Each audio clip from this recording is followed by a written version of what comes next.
Hey tubers, welcome back. Been a little MIA, a little down the back, whatever, but that's the way life is, I guess. I'm gonna go ahead and had some old footage. I was fooling around with the carburetor on the 1915 that's in my van. A little Progressive. I was doing some jetting on it, and I never did really finish the video. So while I was down and really couldn't do a whole lot, I'd just go ahead and throw that video out to you. So hope you enjoy the carburetor jetting series here. You guys have a good one. Okay guys, I'm back. What I did, I went ahead. They sent me the wrong jet. This is my jet box, by the way. Most of these jets are for dual Webers, but I just kind of use it as a catch-all. This jet was the idle jet that they sent, and it's too fat. It's the right size. I wanted a 60. It's the right size, the right gauge, I guess you would say, but it's the wrong physical size. What I went ahead and did, I changed the primaries, and I was wanting a 60 in my primary, or not my primary, but my idle jet. I was wanting a 60 for that, to go from a 50 to a 60. I just swapped these for now to see how it operates without the secondaries. It'll just tell me if I'm getting in the right ballpark with the jet size. Also, one more thing I'm going to do. This is the culprit for me not having a choke, so I bought a new one. Like I said, I got these from Fast Freddy's.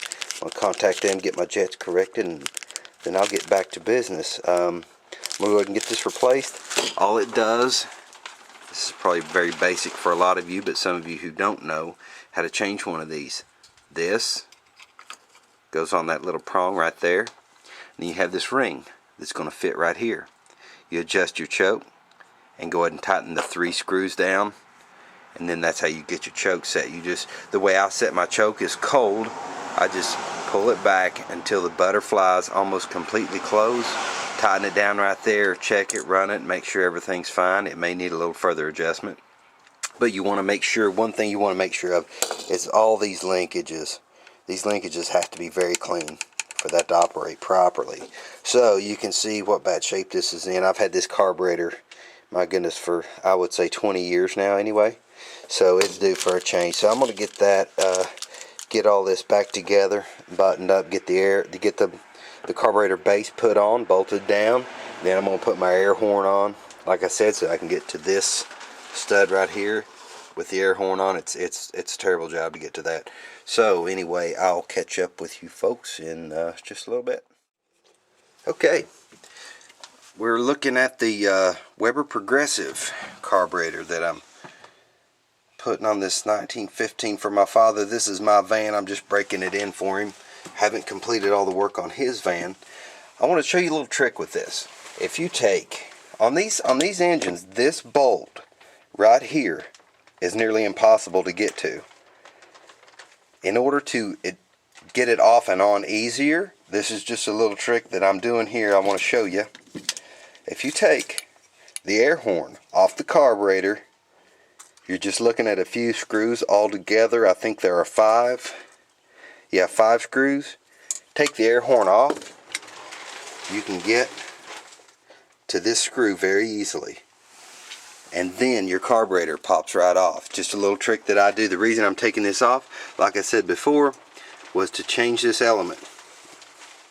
Alright, I'm back on the trying to get my Weber carburetor on this 1915. I'm back trying to get it jetted again. I've changed a few things about it. One of the most successful things that I did so far with it was concerning the air correction. On the primary side here, I went with a 190. On the secondary side, on the air correction jets, I went with a 200. Alright, and on my, on the primary side here, on my mains, I put a 140. And on this side, on the secondary, on the mains, I put a 145.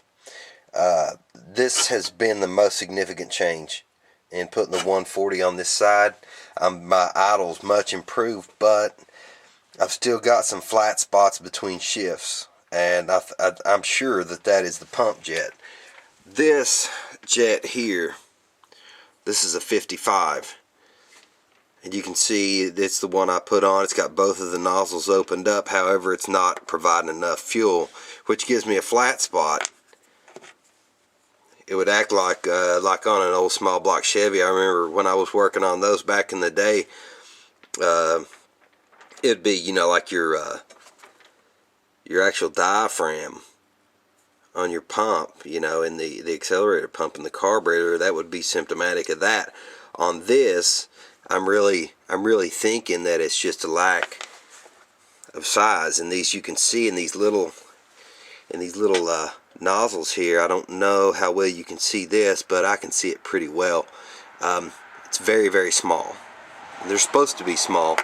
However, they're just a little too small. What I did with this and just experimenting to see if opening this up is going to correct that, I took a little drill bit, very, very small drill bit, and I hand drilled just on the primary side here.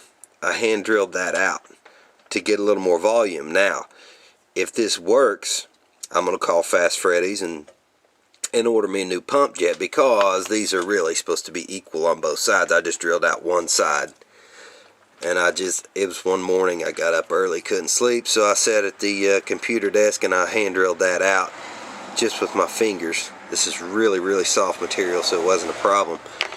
And getting these bits this small, actually, I think this bit was just a little too large. I'm going to go back and get some smaller ones. It's just the smallest one that I did have. So I'm going to go ahead and put this together and see if it helped me any or not. I'm thinking if it's too large, it might cause me some problems, just richness problems on the low end. And this only works when you're pumping the gas.